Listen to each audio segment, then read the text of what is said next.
Good morning, Tallahassee. It's time to wake up War Chant on 97.9 ESPN Radio. Here's WarChant.com's Aslan Hajavandi and Corey Clark. Watch out!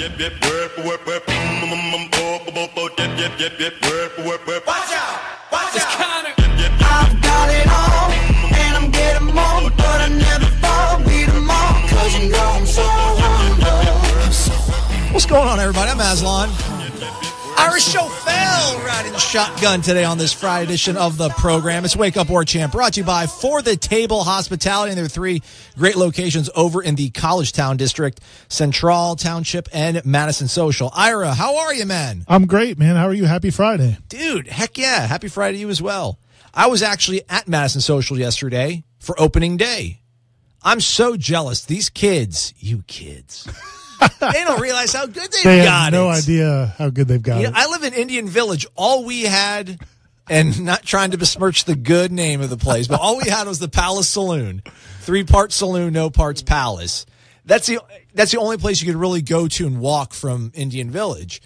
And I mean, Indian Village, if you've never been to Tallahassee, but you are a Florida State fan, is practically a stone's throw from the stadium. It's just this little townhome neighborhood that everyone just rages. Haven of debauchery. Yes, it's glorious and terrible all at the same time. If you find a YouTube like keg party fight outside of with a bunch of FSU fans, there's a good chance that's where it took place. Probably. I remember 2003 Miami walking to the game. A bunch of my buddies got into a brawl, everyone got a huge brawl. It stopped, and everybody just kept walking to the stadium like nothing happened. They were just like, all right, we're all warmed up now. Let's go. And the Palace had some character, man. These newfangled places not to offend our sponsors. They're great people, beautiful place. And you're right. These kids don't know how good they've got it. Golly. But, there's some character to the old days as well. Somebody was telling me that it says farewell on the marquee at Palace Saloon. I haven't driven by it, though. I maybe need to do that today after practice and kind of see what's going on there because, that was a staple of my undergrad life. But, it was awesome. Went there for opening day. I guess the kids call it Ferris Bueller Day now. Oh, because everybody's playing hooky? Yeah, everyone plays hooky and stuff, and then they skip out. But it was good. Good little ambiance. I mean, it was like 70 degrees, sunny out, man. I mean, the thing is like all open air and just like, man, this is living right now. You kids don't even know. Opening day, and then the first day of March Madness is another day I like to go find a patio bar that's got the TVs going. It's a good vibe. Can never go wrong with any of those locations out there. Oh, Braves won. I know we're not we're Florida State show, but Braves won, and Giancarlo Stanton hit 2 home runs for the Yankees. That's about the only thing I know from opening day. Thus concludes opening day chit chat. Speaking of baseball, though, Florida State last night victorious over Louisville 9-4. It is a Thursday, Friday, Saturday set, and I felt like such an idiot. I'm in the press box, and I was just kind of wondering aloud. I'm like, is there any reason why this is a Thursday, Friday, Saturday set? And someone's like, because it's Easter Sunday, Aslan. I'm like, oh, okay. Sorry. Clearly not on my calendar. So, they're playing Thursday, Friday, Saturday. 9-4 winners. Career high. 7 innings pitched for Cole Sands. Punched out 8. He struggled early on, surrendered 3 runs in the first 2 innings. And in the second inning, Louisville, I think, had a leadoff home run, solo shot that went to left field. And then the very next batter, I think first pitch, I want to say, cranked another one to left field, but it went foul. And I'm like, oh, geez, he's just going to, and this is me being the overreaction guy. I'm thinking to myself, this is it, maybe. In terms of Cole Sands being the Friday night guy. Just like if Drew goes out, throws a really good game on Friday night, he'll probably be elevated to the number 1 guy, and Cole just have to figure out something, on Saturdays to kind of pick up the slack. But, he locked it down from that point on. I mean, he might have surrendered, I think, maybe 1 more hit from that point forward, but no more runs. Punched out 8, stayed on for 7 innings. Clint Kwiatkowski came on for the last 2 innings to seal things up. So Florida State looking good. Louisville, this is not, I don't know. You can't say your daddy's Louisville. It's not Barack Obama era Louisville, like 3-4 years ago when they were kind of rolling there. But still an impressive win because Florida State, if anything, if they are struggling with their rival, they're still doing pretty good when it comes to ACC play. Yeah, it was funny. I was going to be late to the game, so I got on my phone and I was looking at your updates. As people, War Chant readers would know, we keep an update thread during the game in case you can't be watching or can't be at the game. And so you were updating it, and I see the first inning, I see like there's a hit, or he walks a guy, then he balks, and then there's a mound conference with 11. Yeah. And I was like, I wonder how many career first inning mound appearances Cole Sands has had in his career. And I like Cole Sands. I think he's got a tremendous, but like 11 gives him like two base runners and I'm out. Yeah, no rope.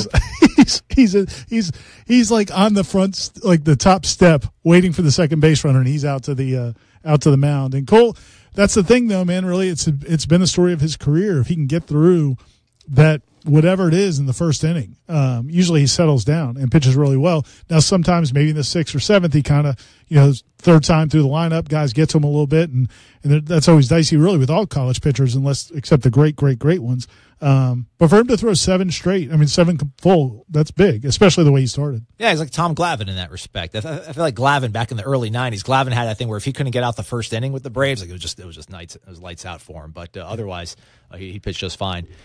I think, we really, and by we, I mean myself, I don't know if we try to put lipstick on a pig or just was trying to be way too optimistic. But when, Tyler Holton went down, you're like, man, that stinks. But golly, these freshmen that have great promise, I'm sure they'll figure it out. But, ultimately, I don't know, just to not have him is just such an ultimate bummer because, if this is some sort of transitional point for him where he can now, maybe it's a mental thing. He went 7 innings. He did go through that lineup 3 times. And now he can, give them more quality innings.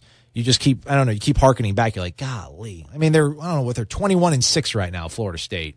And they don't even have their best, maybe overall player. Yeah. It's funny, man. There's a lot, you can make comparisons to kind of what people were saying when DeAndre Francois went down in football. Like a lot of people who, Jeff Cameron, our buddy, and 3 to 6 on this station. That's right, ESPN 97.9.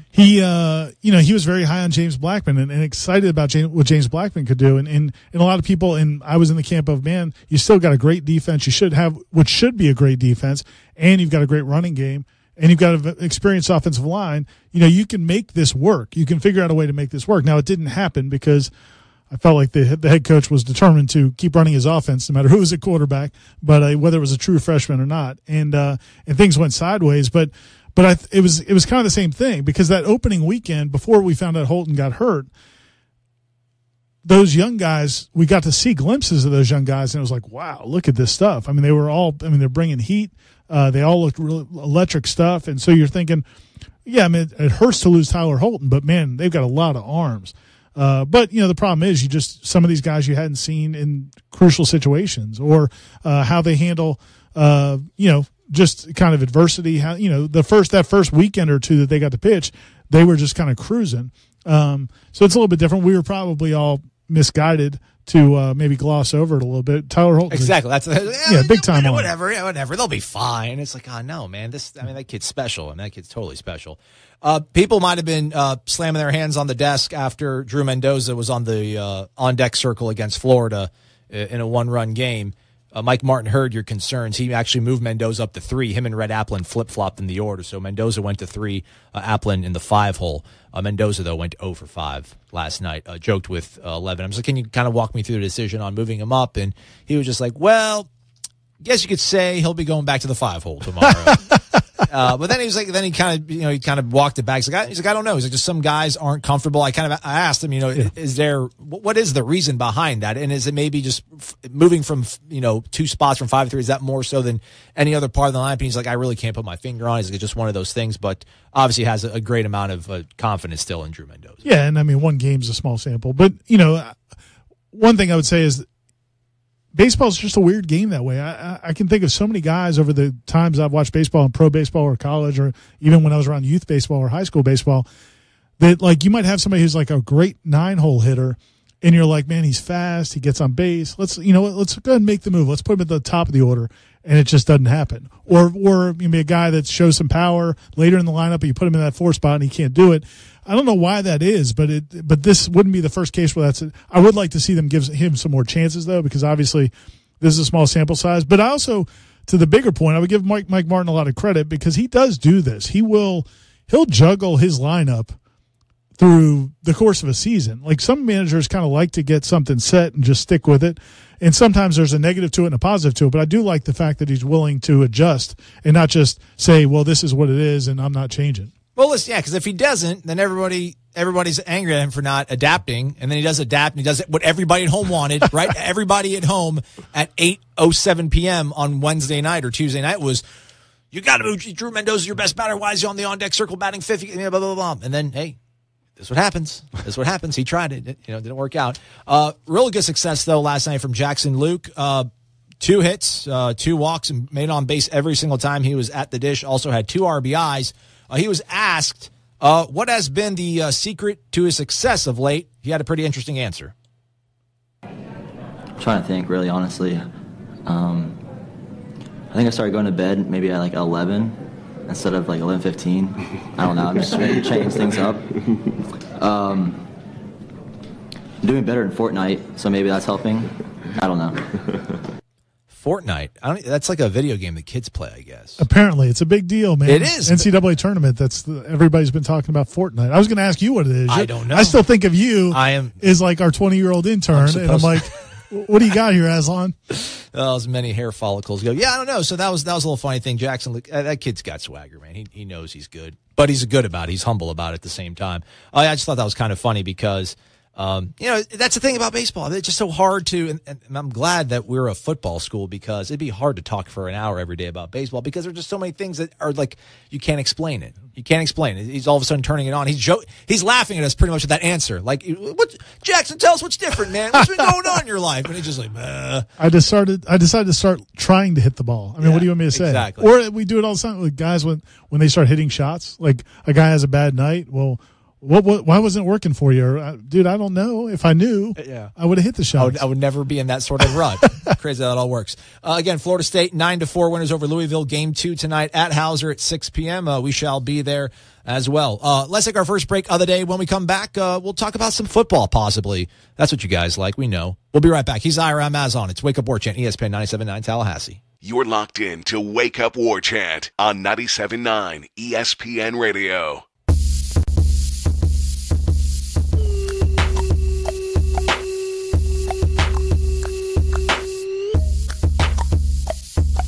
I'm Aslan. He's Ira Schofeld, the managing editor of WarChant.com. This is WarChant.com's Wake Up War Chant right here on ESPN 97.9 Tallahassee. Brought to you by For the Table Hospitality. 3 locations over in the College Town District, Central, Madison Social, and Township.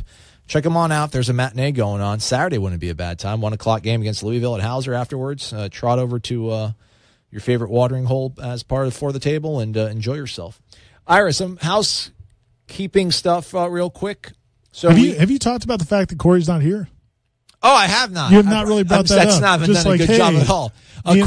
Corey's still a part of the family. Still love Corey. Corey he's out for the day. The Coracle. Yeah, the Coracle. He'll be back for our Monday edition of the program. Yeah, much love, Corey. Follow him on the Twitter machine. All one word, Corey Clark. Corey with the E. Not to get too far into his personal matters, but he tweeted it and put it on Facebook so people would know. If you didn't know, one of his close friends passed away this week. So Corey's had to spend some extra time up in Atlanta where he grew up, and his friend passed away. And so he's been, I think they had a celebration for his friend Carlos's life last night. I mean, he texted me a picture. It was like, must have been 500 people there. Wow. I mean, he was an improv performer. Okay. And so had a lot of friends, knew a lot of people, and so really sad, but thoughts obviously with Corey and all his friends. Yeah, and I messed up. It's Corey _Clark. Follow him on Twitter. But yeah, Corey will be back. Our senior writer, he'll be back. We shall be reunited soon enough. Some housekeeping, cleaning stuff. When we last hung out on Wednesday, we had the whole Anthony Polite. Yeah. You did some research? Well, no, I'm going by this random dude off YouTube called Abdel. He says it's polite. It's not. It's not polite. Okay. Polite sound. Maybe it's polite instead of polite, like polite. Oh, maybe polite. We'll go with that until somebody corrects us. Well, you know what? Here's the deal. Go score some points next year, and then we'll look at this guy. Look at this guy. We'll make sure. You know, it's funny, man. Names like I've covered a guy in college who played his entire 4-year career. And his name was spelled wrong, and the media got the entire year. Johnny, they had it with one N. They had it with 2 N's, Johnnnie, which I thought was weird enough, different. Yeah. It turned out it's Johnie, just 1 N and IE. But he never told anybody until he was a senior. Broderick Bunkley, I don't know if you remember, Bunkley didn't have had an E in his name, according to everything from FSU, media guides, website, and everything. Yep. Broderick. And then, like his senior year, he's like, oh, by the way, there's no E in Broderick. This happens somewhere in Mississippi too, and it escapes me, but it happens way too often. It's Wouldn't like, you speak guys, up? like, Yeah. tell them it's fine. Like, they're just a sports information guy making $26,000 a year. You can correct them. They can't come at you, man. You're on scholarship. You're more important to the program than this guy is. But yeah. And then some guy named Florida State with an 8. He keeps calling me Ashlon. He keeps giving me shout outs. He says Ashlon obviously was with the culture back in the day. Music selection game, cray. Appreciate it, buddy, but it's Aslan, man. I agree with everything he said, and I like Ashlon. I got that so many times, and I remember one of my teachers said, Ashlon? I'm like, there's no H. There's no H. Where are you finding that H? Crazy how that all kind of works out. All right, we'll be back on the practice field this morning. I guess wrapping up, winding down week 2. It's so weird when they start practicing on a Wednesday. Like, is this week 2? It's only like week 1.5. That'll be like practice session number 6, so we're not even really at the halfway point because they get what? They get 15 and the spring game? I think 15 is the spring game, I think. Okay. Yeah, Nick does things weird up in Tuscaloosa. He actually... Will they go after the spring game? Yes. Jimbo talked about doing that a couple times, but I don't think we ever did. He does like one final practice after the spring. It's like one more real practice without all you people watching. Pretty much. Yeah. Pretty much. Like all you guys beat it. So we'll obviously get to talk to some players. We don't know who. It'll be fun, though. I'm sure it'll be some good guys. And then obviously we get to speak to Willie. And, I don't know how much of it, you obviously haven't covered that many coaches. Florida State never goes through a lot of coaches. I mean, think about like the major sports. I mean, you talk about Leonard's been here for what, 16 years? You had Bobby, then the transition to Jimbo. How long has Sue Summerall been coaching the Lady Noles? 20-something. And then obviously 11 with the baseball team. So it's like you really get to establish relationships with these coaches. Mark Krikorian in soccer. Yeah. I mean, Dwayne Hulk was Trey Jones. I mean, literally, Florida State, you talk about destination programs. Yeah. Florida State is the destination program. So how much...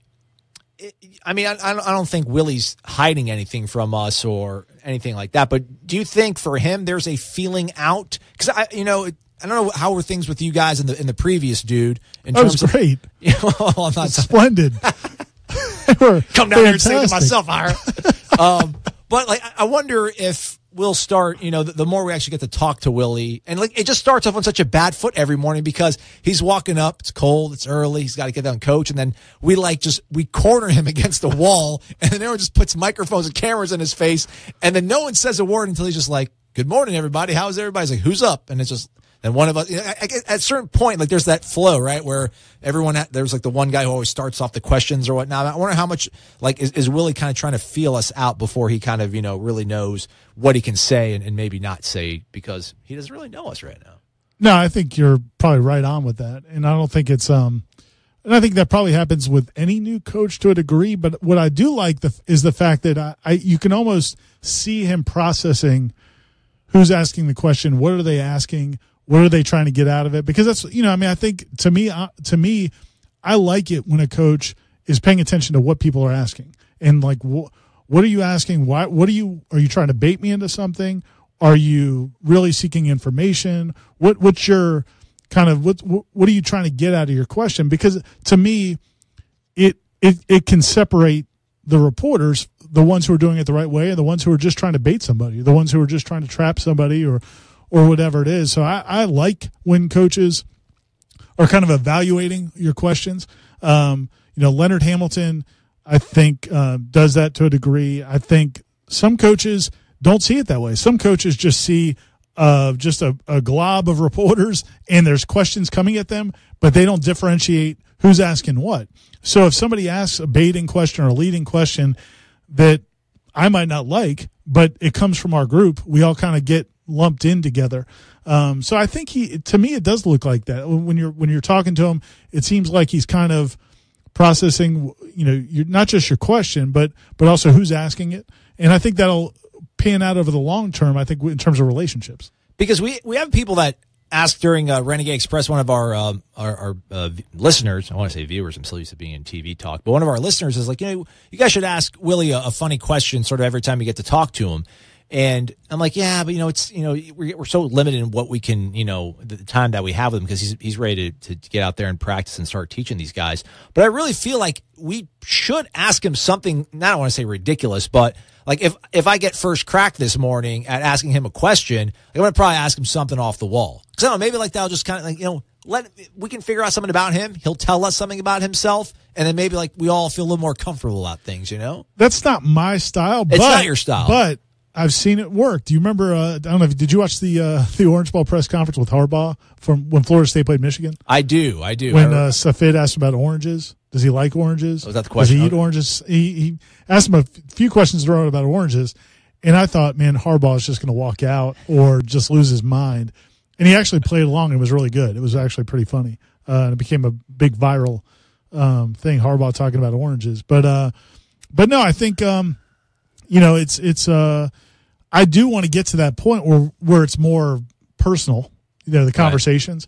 Right. But like you said, the way we're doing it right now, it's hard because it's it's a group. Now, and one other thing that limits it is like with Jimbo, when he didn't hate us all, there was a period of time when he didn't hate us all, at least outwardly, where we would do the interviews and then it was after practice and then you'd have to walk back to the fields. Like Coach Bowden would always be in the golf cart, remember? Yep. So, the interview's over and he's riding in the golf cart back. So you're not socializing with him on his way back to the locker rooms, but Jimbo would walk back.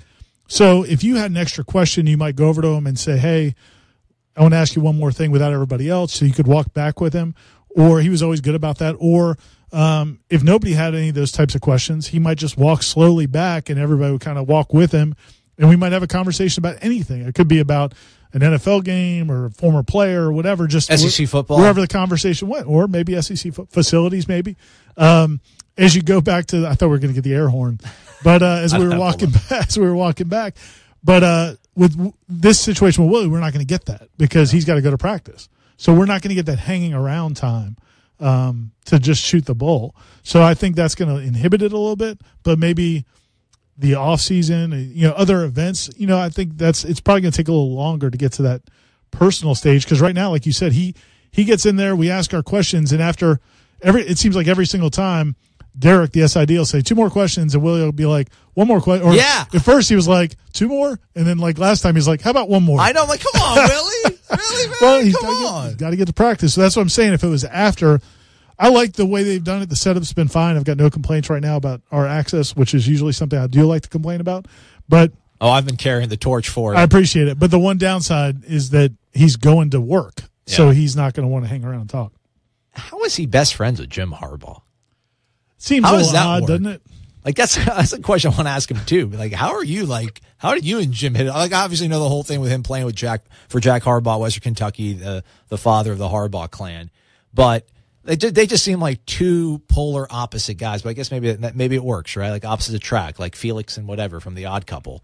Because, Willie seems very gregarious, very open, very earnest. Like you said, when we ask him a question, there is that sort of, he'll give you kind of a smirk and play along and kind of, give you some sort of playful answer at first, but then he'll have that introspective answer where you can tell like his voice lowers. He becomes even more of a low talker. I guess people will say that from Seinfeld. It's some sort of inside joke from Seinfeld. I don't know. I don't watch Seinfeld. It's too smart for me. It's too above my head. It's too avant-garde back in the day for my taste. But yeah, then you got, Harbaugh, who's just like always on edge, just like, head on a swivel like an owl, just like looking around, panic, just like. But you got friends like that, right? Like one of my best friends is a guy that like, I don't even try to convince other people to like him. Cause like they're not, like he's literally might be my best friend. The one person I would call if my car ran into a ditch and like, this is the one guy who I know will come help me. Yeah. And like, I love him to death and he loves me, but like, most people don't like him at all. And like, I don't even try to even bother anymore because it's just like, he's very different from me. So I think, you have people, I'm sure you got buddies like that that are very different. Yeah, I'm no one's nearly as grouchy and grumpy and skeptical as I am. Most of my friends are like really cheery and upbeat and positive. So yeah, it'd be terrible if I surrounded myself with a whole bunch of people that are like me. But that was the big stamp of approval for me. That was the thing that pushed me over because, actually, I liked the Bears because as a kid growing up, you heard about Walter Payton. So I rooted for the Bears when I was a little kid. And Jim Harbaugh was actually the quarterback. And then, I've been meaning to tell this to Willie so I can suck up to him. But on my cover letter for all the jobs I applied for in TV, like my first TV job, I quoted Harbaugh.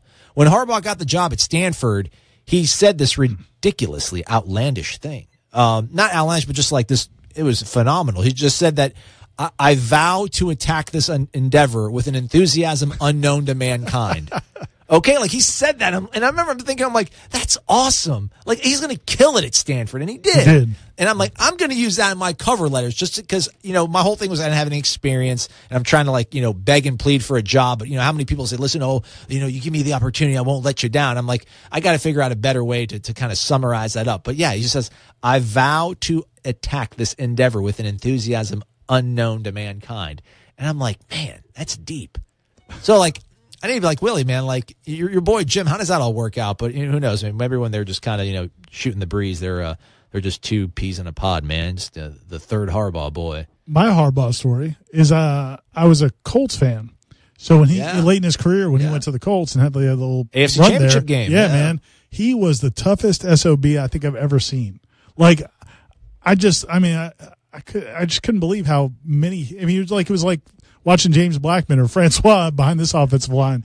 I mean, he just get clobbered, but man, just keep playing. And then you remember Rick Jones from the Osceola? Yeah, big Rick, big space. He took a job running the rival site at Stanford. He started took over the Stanford rival site. And when Harbaugh got the job there, he would I talk to him all the time, and he's like, man, this guy's different. He would just say he's really different. But he loved him, and he was telling me back then, he's like, man, this guy's he's the real deal. And this was before they had really turned it around. Yeah.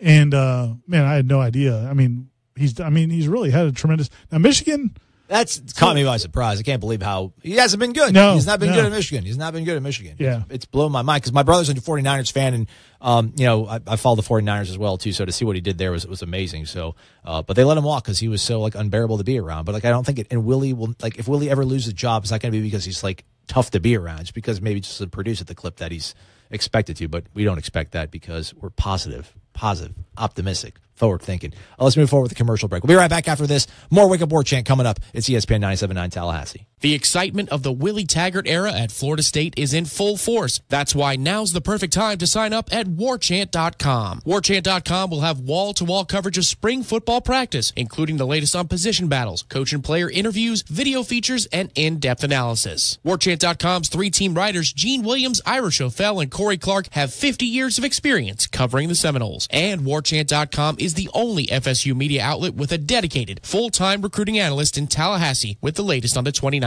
class. For your 30-day free trial subscription, head to warchant.com and use promo code WARCHANT30.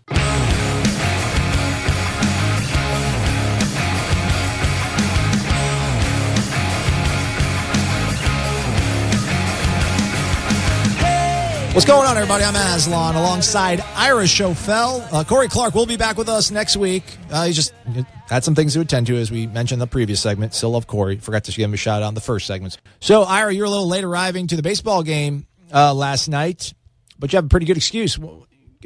Brag a little bit, man. Come on, brag. I tee up Corey all the time to talk about Brady and baseball.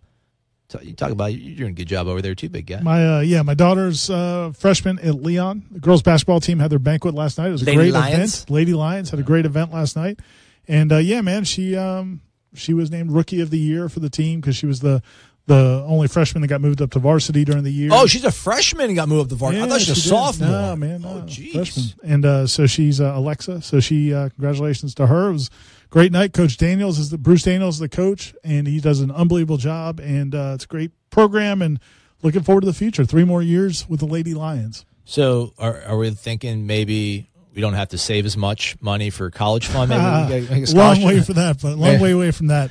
But it's no, she loves it, and it's a great. The kids have been great, and it's like Leonard Hamilton told me back a couple summers ago, because I was telling him that she hoped to play high school basketball, and we were just talking in the parking lot of Publix, and he said he was like, listen, man, whether she makes it to that college or anything else, it does so many good things for young people to play in team sports and have that experience, and he's right. I mean, you think that, but watching your kid go through it, and I'm sure tons of people who are listening right now have had kids that played high school sports, or if you're in high school drama or band or anything like that, just the teamwork, camaraderie, getting involved, pulling in one direction with other kids, learning leadership skills, all those things. It's really cool. So it's been fun.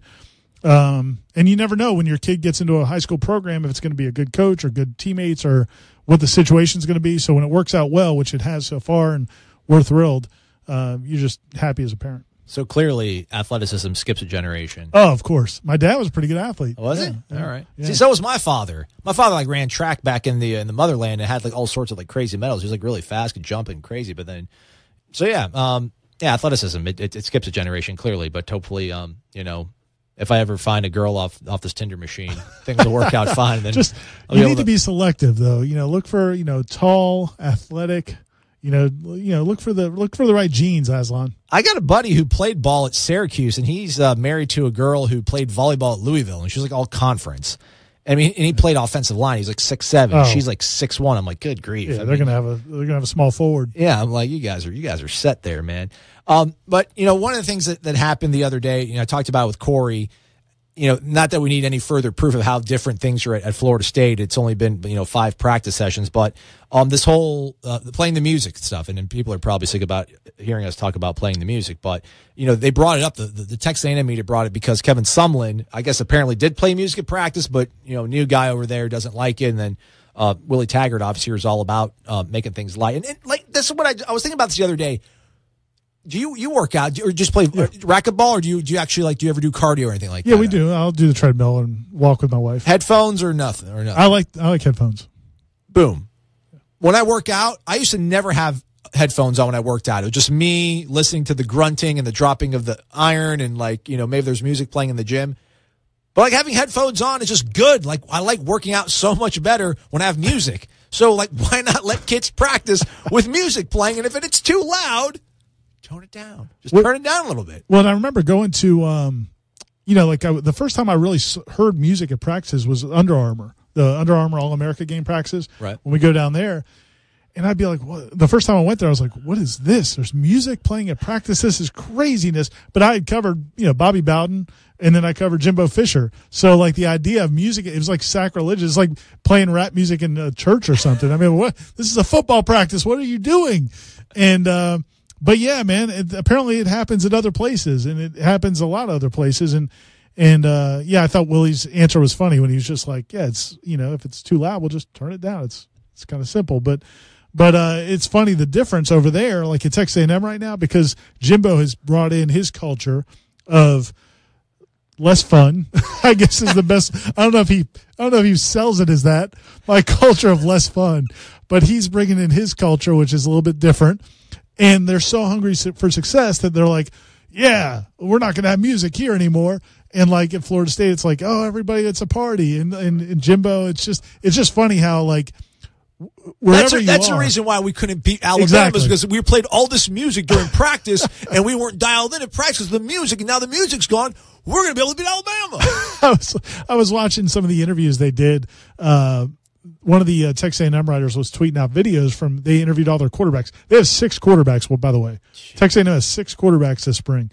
And so they interviewed them all, which was cool because Jimbo didn't really let his quarterbacks talk here very often. But, it's a new day over there in Texas A&M. But anyway, so they're all talking, and they're asking them, what's different about the offense? And one of the guys is like, oh, well, our plays used to be 2 words.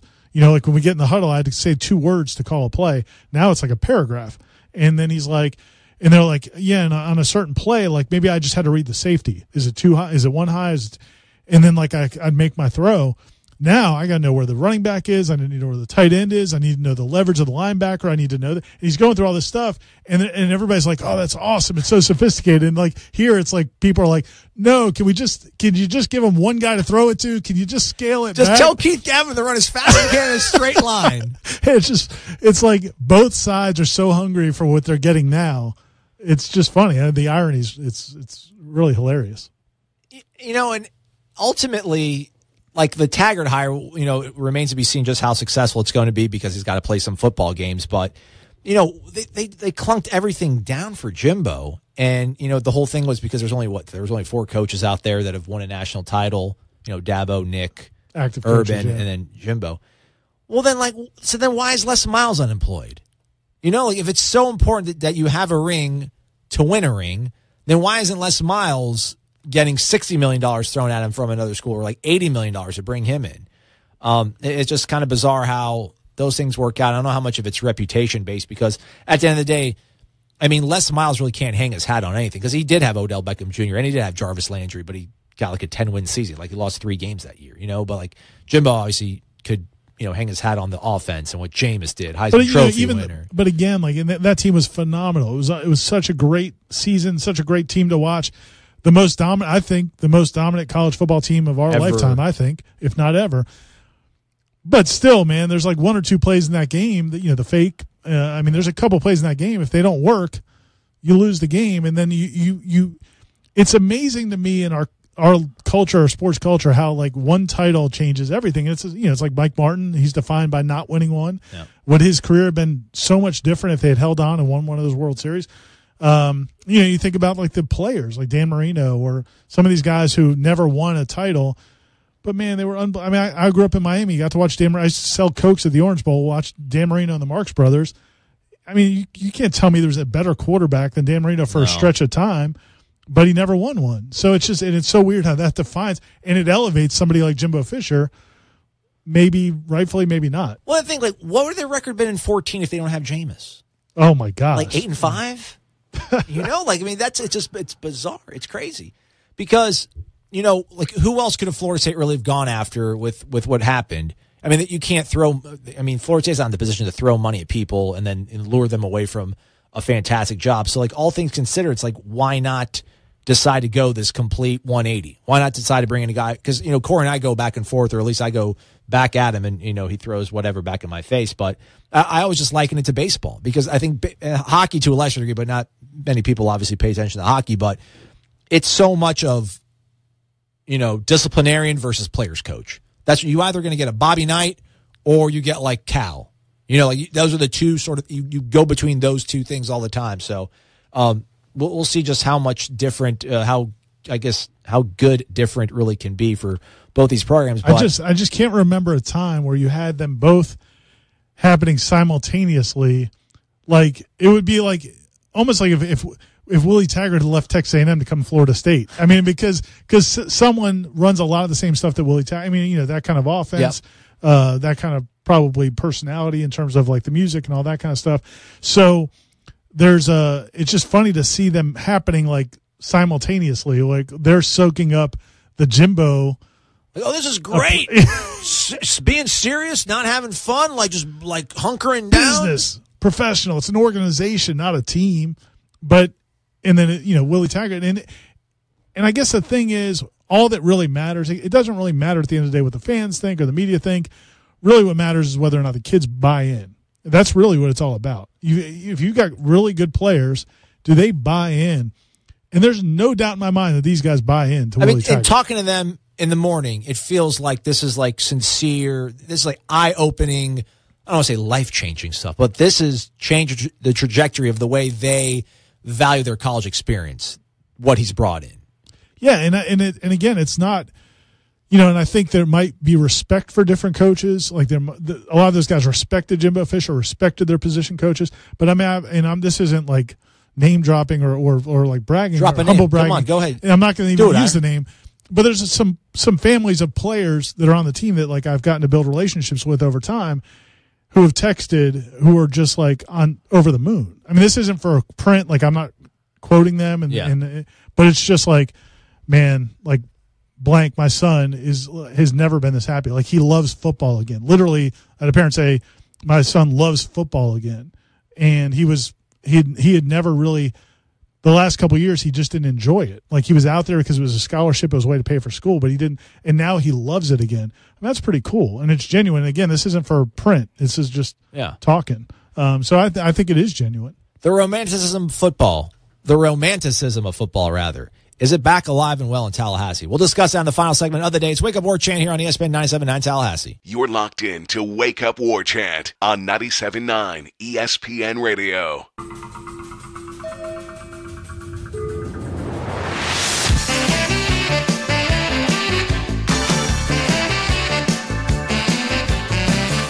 Hey, everybody, it's Wake Up War Chant on this Friday, final segment of the day. I'm Aslan alongside Irish O'Fell, managing editor of warchant.com. Aslan. Jeez, figure it out. Corey's on my mind. I miss Corey, man. Corey will be back with us Monday, everybody. He's doing fine. Ira, thanks for being here, man. Hanging out as always. Can I tell you something funny about that song? Go for it. So when I was a kid, growing up in Miami, we had a local DJ on the FM dial who, this was like Miami Vice had just hit it big, and that song was like that time frame. Right. And he lost his mind, apparently. Like he was in some sort of contract dispute with the station or something, locked himself like in the booth and just played The Heat Is On over and over and over for like 4 hours. And like, for whatever reason, I don't know if it was a shtick or what, but like they couldn't stop him. Like, and he just kept playing The Heat Is On for just hours. And people were like calling each other, "Are you listening to this?" Oh man, it was awesome. Fantastic. Hey, let me put you on the spot real quick, but I'll try to maybe bail you out. There are some things I want to talk about the romanticism of football, because that's something that I really held near and dear to my heart until I started interning for you guys and then got to see the way the sausage was made back in the day. Back to Willie. If there's one question that you could ask Willie that you could never ask him, but like even off the record probably, but you just would want to know just for your own self-edification, like what would it be? And I was thinking about this the other day because everyone's given us these suggestions on what to ask him. And I want to ask him, like, how many kids on this roster do you think you're like, how the hell did he get a scholarship? Like, like not like a nice thing, obviously. But I wonder, like, when he's assessing things, he was asked about, like, looking at tape the year prior. And then he mentioned that, he looked at it just to see, like, what these kids were made of. And, mentioned it's kind of tough because they run different schemes. But do you think there's a lot of them? That's what I was wondering. There's like a couple guys that I've seen that I'm like, maybe just not going to happen for this kid. I would say less than like a half dozen. I don't think I'm not saying it's like 10, 15. It's not in double digits. That was the best line. That's everywhere, I bet. I mean, when Jimbo came here, he didn't say it publicly at the time, but we've all repeated it since because he said it privately, repeatedly, was that like Preston Parker was like the only player on the offense that could have played at LSU. Like when he got here, he's like, that guy could have played at LSU. That was it. Yeah. So it's certainly not in that type of situation. I'm sure there are some guys. I mean, there are definitely some guys that they missed on. Surprisingly, there's a few fifth-year guys that have never contributed that I think a lot of people expected would be told, "Hey, you've been here 4 years, you got your degree," because that's a standard. We're being nice to you. We're going to let you get your degree, but we missed. Right. You need to move on. And they've got a couple of those that they've let stay. So maybe he thinks he can pull some out of them. That's one of the things I really want to watch, not to get you off your topic, but I do want to see if there are any of these guys that could become like reclamation projects, because the change maybe brings something out of them that the other staff never could. Well, there's like an insider that I think that he's hit on some stuff, but I think maybe he's kind of going off his reputation maybe around when Jameis was here, but I think maybe he was a little bit more down into what Jameis and maybe his camp. But he posts on the tribal council every now and then. I'll remember it because there's those off-season threads when somebody will just kind of shoot out a name like, "Hey, what's going on with this guy?" And I remember somebody asking about Nasir Upshur, and he came in and was just straight up in the thread like, "Yeah, he's probably nothing's ever going to really work out for him here, I don't think." And that was before Willie got here. And I remember, I went through our video from the first day of practice because, put up some content to keep guys over as we get out to practice over on warchant.com, on the YouTube as well at Warchant TV.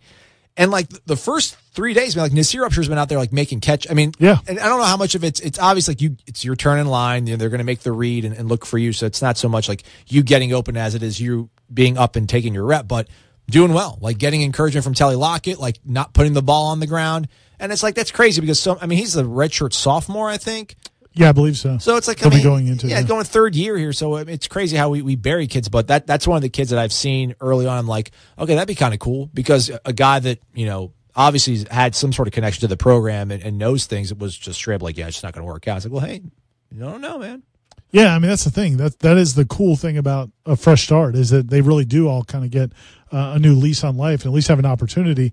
If I had to pick one question to ask him, though, like I would probably ask him, man, like, what is it? What was he thinking? I mean, he wouldn't say it to me right now because he's going to trust me. But, like, watching Florida State games last season, what was he thinking? Like, or watching film going back, like, what is he? Give me some players. How many players that are not here anymore are you like, thank God they're not here because I have to worry about them loafing? Well, and just decisions that Jimbo made, having McFadden return punts for 9 games. I mean, just like literally, if you were like trying to watch it like analytically from a professional standpoint, I'm sure he sees the game differently than we do, and just decisions and just and then Jimbo's actions and I wonder, since he was a Florida State fan growing up, did he watch any of this circus last season? Was he watching any of this stuff, and did he see it, and what was he thinking? Because again, he's never going to tell us, man, what a ridiculous sideshow was going on here.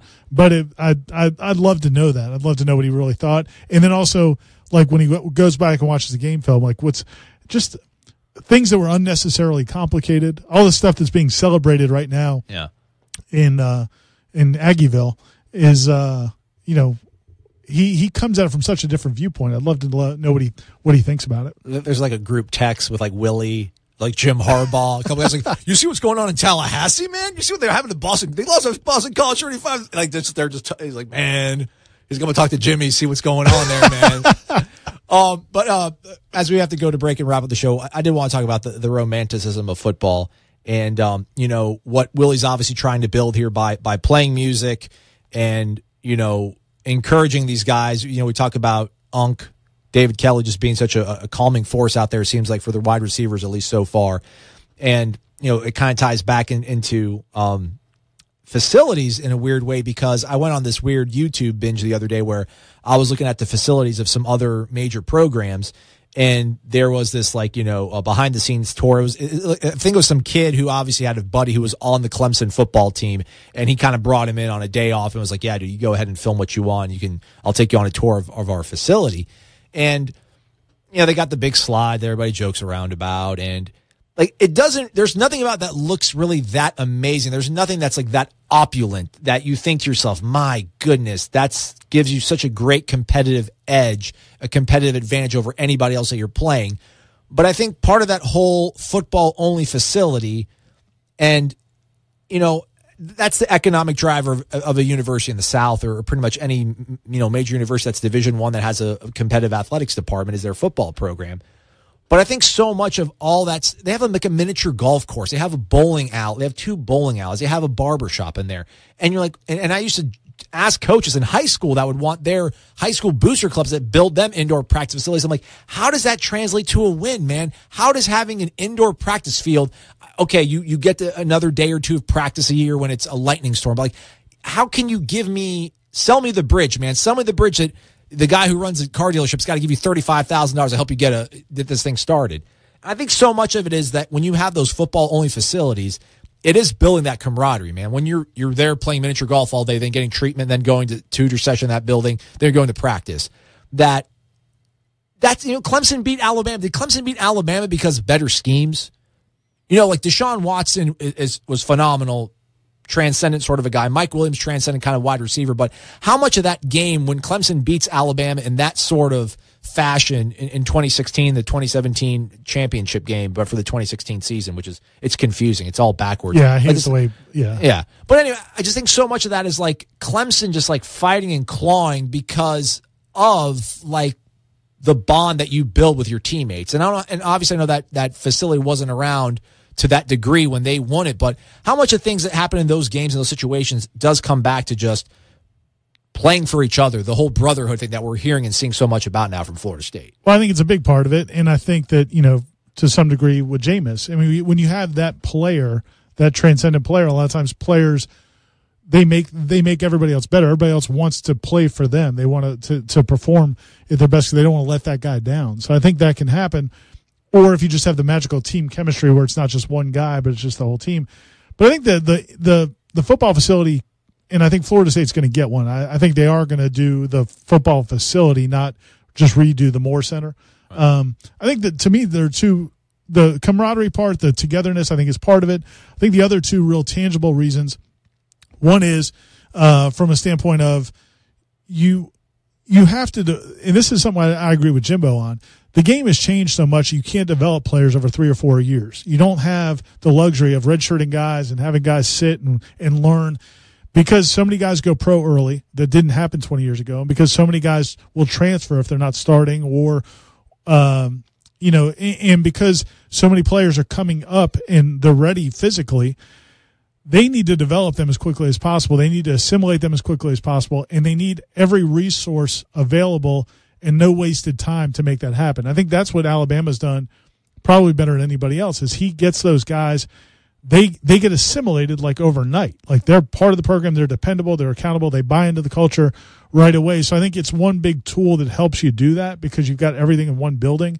So those kids are always around each other. They're always around the coaches. They're always around the academic advisors. So they're kind of, not I would say brainwashed, but they're ingrained in the culture, and it helps them get ready. You know, again, you just think of guys like when you were in college or when you were a fan watching earlier, guys would come in and just kind of kick around for a couple of years until they had a chance. Yeah. Then this is your year. You need to really pay attention now. Well, they don't have that luxury anymore. Those guys have to play right away. The other thing is, I do think from a recruiting standpoint, you know, and people get mad about it, the keeping up with the Joneses, because they feel like you shouldn't have to do that, but you really kind of do have to do that, because what happens is, and this is a real life experience, these kids go on recruiting visits and they go on tours. And when you were in Mississippi, you saw it, and it happens here. These kids from South Florida will get in a van or a bus, and they'll all go to Gainesville, then they'll all go to Tampa, then they'll all go to Tallahassee, then they'll all go to Tuscaloosa or Clemson, wherever. And so they're seeing your campus right after seeing Clemson's campus, or right after seeing Gainesville. Florida's building one. So it's like shopping for a home. This one's got better appliances. Exactly. And you go see paint. 5 houses in a day. Yeah. You're comparing them all to the one you just were at. So there is a real tangible reason from a recruiting standpoint too. So there's a lot of reasons, but I do think at the end of the day, it is about the culture of your program, and it's easier to build that if they are all together all the time, as opposed to, kind of having to go here for this or there for that. Ira, we went overtime, so I'm going to have to cut us off right there. We're going to go. I want to ask you one question on an overtime segment here, but I'll make it real brief because we got a long day with practice coming up. But thanks for listening, folks. It's a wrap on the radio segment part of things. Jeff Cameron coming up at 3. But if you're on the podcast, we're going to ask Ira one more question, get his thoughts on something. We'll be right back after this. You're locked in to Wake Up War Chant on 97.9 ESPN Radio. All right, special overtime edition. I was blabbing a whole bunch today. Sorry, Ira. You got to check me sometimes. Somebody like, stay in line, man. Tighten up. Get together. You need Corey here for you to keep you in line. The Coracle. So I want to get back to there was no really easy way to transition back to in the previous segment and then get in this conversation here. But we talked about the perception of when you get that ring, right? Once you get the ring, you are the kingmaker because you won a championship, and you're better because you have a championship and the other coach doesn't. So, the guy from Coastal Carolina is a better coach than Mike Martin because he actually won a College World Series and Mike Martin didn't. People will tell you that sort of stuff. And you talked about how 2013, that game against Auburn, they were, 2-3 plays away from things. I mean, if Auburn doesn't drop a whole bunch of passes in the first half, who knows how that game happens. But how much of what A&M is hoping for, and I don't know how much of this is the concern from a very small minority of Florida State fans, because I think 89.7% of Florida State fans are done and over with Jimbo Fisher, and they're totally psyched about Willie Taggart, and they couldn't be any more happy. But there's a very, very, very, very small part that's like, man, I don't know. We'll have to remain to be seen. Like, that last drive, though, man, I was thinking about that. Like, the last drive, that is priceless. If you're a fan, like if you're a Texas A&M fan, and you're reading Jimbo Chronicles on WarChant.com, and you're like, damn, we hired this guy. How much of it, though, when you try to block that out, you look back at that, is like, that's got to be the biggest feather in the cap thing, right? I mean, because that's winning time right there, man. I mean, that last drive, they strung it together. And that wasn't, I guess you can call a little bit fluky on the missed tackle to Rashad, where he was able to spin it and get 60 yards or whatever. But pretty big play. I mean, that's like, how many coaches can really put that on? I mean, like, Les Miles can say, I won a national title, but that was a 2-loss team. Weird season in college football. That team is probably one of the worst to win a national title. But, like, that drive, that's what, like, makes me nervous about the unknown with Willie, is that, like, he's never been in a situation like that. And, like, how do we, like, it's tough to call, like, 6 good plays in a row when, like, I mean, your back is against the wall in the most important part of your life. No, professionally, at least. Yeah, man. I and again, I think that there's a difference between Jimbo as a coach during that 2013 season. For me, also, in a lot of ways, that was his best year as a head coach. I mean, it was by far his best year as a head coach, not because they won a national title, but because, there's a reason all those coaches left in 2012. There was some of them got better jobs, but some of them just weren't happy here, and they were looking to leave. His relationship with his assistant coaches was not very good. That year, he changed a lot. I mean, he was a lot more open with those guys. He was a lot more, gave them a lot more responsibility, kind of backed off in a lot of things. And I think it helped. And, maybe part of it was he had confidence in Jameis. He had confidence in the players. They had so much talent. But he was at his best that year as a coach. And then on top of that, I've always felt like Jimbo's football knowledge to me is as good as anybody I've ever been around. Maybe the smartest football mind I've ever covered or been around. And I've been around a couple others besides at Florida State. And so it doesn't surprise me that he could do that. What went wrong for Florida State and for Jimbo Fisher, I think, in the last 3 years was more away from the football. It was we can talk all we want about how he made things too complex and it wasn't fun and all that. But I think it was other non-football related issues, non-scheme related issues, non-strategy related issues that kind of were the biggest downfall, I think, the last couple of years. But no, so he deserves that. The drive, you're right. The drive was fantastic. Jameis, the players, they were all prepared for that moment. I mean, you got to give them credit for that. And I thought the next year, the Oregon game, I thought, man, if Dalvin Cook doesn't just start fumbling the ball and then everybody just fell apart, Jameis fell apart, everybody fell apart, I felt like they were going to win that game and maybe win back-to-back national titles. And at that point, I mean, your legacy is set. Yep. Yeah. I don't think Nick hasn't even done that. I don't think Alabama's ever gone back-to-back since he's been there. I think they have. I'm not. No, they did. Yeah, when they beat LSU, then they beat Notre Dame. They went 11-12. But he combo breaker. But I think that is what Texas A&M thinks they're getting. They think they're getting that guy that did that, and we'll see. I mean, maybe he can reconjure that and recreate it. You don't think that? I don't think it because I just don't think he's in that same place, and I think that we all kind of evolve in different ways, some for the good and some for the bad, and so we'll see. I think he'd have to do some self-reckoning to get back to where he was before, and we'll see if he can. But I think that if you could get him in that window, but if Florida State could have got him in that window, but the problem is they weren't going to. And could you imagine what it would be like right now? I mean, you think about the emotions you talked about with these players and how excited they are to get back. You see their tweets and football's fun again and all that stuff. Imagine if they were going through a spring with Jimbo right now after last season. Imagine if they were told tomorrow. Imagine they're told this morning, Willie's out. We brought Jim. Wait, second thoughts. Just the absolute despair that would wash over them, right?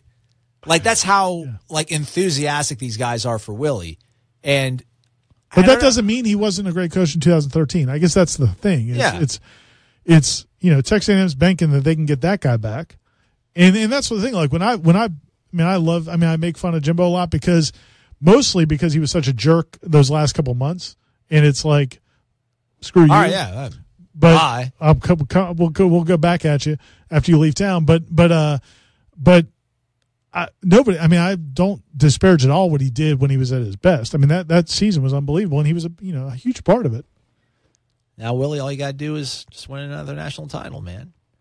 Just change the logo back first, though. I think that'll bring the good juju. And then I was thinking about that the other day, too, because I noticed in the Florida State, next to where the baseball post-conference is, the post-game news conference, on the sides, they used to have the old logo, and they drilled these new logos over. And I started thinking about the Pittsburgh Penguins, how they came off winning back-to-back Stanley Cups, and they changed their logo, and then they didn't win another Stanley Cup for 16 years. There's a contingent of fans who certainly equate the two. Going down a really bad path. It'll all work out. Oh, let's go to football practice, shall we? That's a wrap on Wake Up War Chant. He's Ira. I'm Aslan. Have a great weekend, everybody. We'll talk to you later. WarChant.com, your ultimate Seminole sports source, knows now is a time of true excitement for Nole fans everywhere. That's why WarChant.com is especially proud to announce its newest team member, senior writer Corey Clark. Combine Corey's expertise with owner Gene Williams and managing editor Ira Schafel, and WarChant.com boasts nearly 50 years of experience covering the team you love. It's Taggart time in Tallahassee, and that means now is the perfect time to sign up for your free 30-day trial. file. From National Signing Day to March Madness, WarChant.com is your ultimate Seminole sports source.